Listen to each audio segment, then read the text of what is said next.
the regular police officer. But no, we got to be careful with the state trooper, and because they have a history of covering up, lying, and I hate to say that, but how many other unsolved crimes that we don't know about that they claim was an accident, or that he was driving too fast, or he did this, he did that. I mean, lie after lie after lie. I'm surprised that their nose don't just grow so big, because when you lie, your pants on fire, you do all of that. Yeah, and it's a shame that Louisiana has to endure another embarrassment, especially when it comes to law enforcement. The issue, you got the issue with Ronald Green, and then you got the sub issue of Mr. Carl Cavalier, a strong brother who want to do the right thing, and we always encourage our young people to be involved in everyday activity, and especially law enforcement, in the sense that we have people who look like us who police us. But this is what happened to people when you want to say what is a good police officer. Well, Carl Cavalier is the symbol of a good police officer. And unfortunately, they have elected officials who are angry with Carl Cavalier, because we challenge on this show one of the former heads of the Louisiana, he's going to be former head of the Louisiana Black Caucus, Mr. Vinson. Come on, man, you got to come talk to us and tell us what is going on with that whole deal. Because, I mean, Carl only said what he meant, and it's a factual thing. If you defended the government and the cover-up, man, why don't you come forward and defend that issue? And I say that, Sister Khadijah, next year we have to be able to be proactive in letting our elected officials know that we're not going to tolerate none of that stuff from them. If they cannot defend people like Carl Cavalier, well, they can't defend a little guy like us. I'm just saying. I'm not mad with any elected official. I'm just angry at the way when they go to Baton Rouge, they get co-opted by that system they're a part of. Well, let me tell you this, particularly the residents. Well, I'm saying the residents in Iberia Parish, but it's happening all over about these enormous tickets that Iberia Parish or the state troopers they've been issuing out. People, make sure you have your insurance. Make sure that no tail light is busted. Make sure that if you gonna smoke marijuana, that you do it to your house. Don't do it while you're driving, because now they say, well, they'll stop you because they have probable cause. You didn't put your signal on. So now when they go by you, let me get the registration, let me get your driver's license, let me get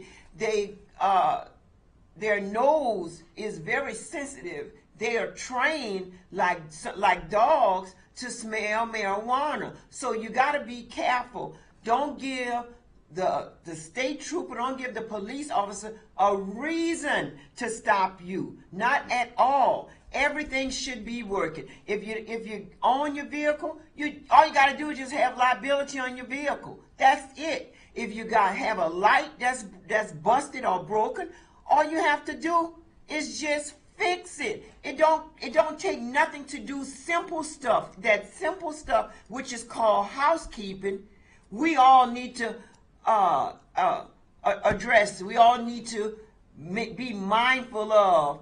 Don't put a red penny in police department hands for nothing. And to me that's nothing. So we just got to be mindful, because like when they call, at one time I believed in, this is going to the police department. This is going to the police department. Not no goddamn more, because I know better. I know when these calls keep calling you and everything, and I try to block my number and stuff. Then they still come and they call, and sometimes when they're calling at a number that starts with 337. So you figure that that's somebody or someone that knows you when they're calling like that. But we got to be mindful. We have to be mindful. Yes, it's our tax-paying money. Yes, we need to be held accountable for what they're doing, and it's only because we are the people. We deserve to know. Yes, the number to call in is area code 337-366 337-366-8950. Again, 337-366-8950 if you want to join in the conversation. Brother Daryl's not here. Big shout out to Brother Daryl Muhammad. Sister Khadija, I want to segue shortly into what you were talking about by these. Some of them are unfair, and some of them are at some point, really ridiculous. We getting reports and accounts of people who are now getting citations, tickets, aka tickets in the mail in the city of New Iberia, Yes. because of these speed enforcement cameras. And people are called the radio shows. They calling us on our phone and telling us this is ridiculous. They're posting it on Facebook. $187. Yes. $200. And then the killing part about it, it's like it's only in the black neighborhoods. When you look at the areas that they're giving the ticket, it's only in the black neighborhood. If we could go ahead and just say that up front without covering our face or anything, it's only in the black neighborhood. And why is that so? They need to target the poorest of the poor. So now you have a $187 ticket. You have this ticket. For what? Well, actually, even people are calling it scams. They're getting so mad and angry, they're calling it a scam. And the problem with this, when you have, let's say the speed enforcement, when you get it in the mail, it's got a company by the name, I forgot the name of the company, but it's in headquarters in Tennessee. So who you make your payable check out to? The people in Tennessee. When you have those type of, let's say, speed cameras, remember in Lafayette they had the red light cameras? People got upset. They got highly pissed. They addressed the parish council several times on that. And they got rid of it, right? Right, they got rid of it. Well, in New Iberia, they got the speed enforcement cameras, Sister Khadija, and people are getting tickets with their picture of their car and their license plate with that. Okay. So I'm saying, okay. Phone, go ahead. Yeah. Okay, caller. You're on. You have a question or a comment? I have a comment. How are you? Yes, okay. Yourself, ma'am. Okay, that's great. So I'm just a concerned citizen. So I hear what it's costing our African American people, but how do we educate them to do better and be better and not, Hello? I have a comment. Go ahead.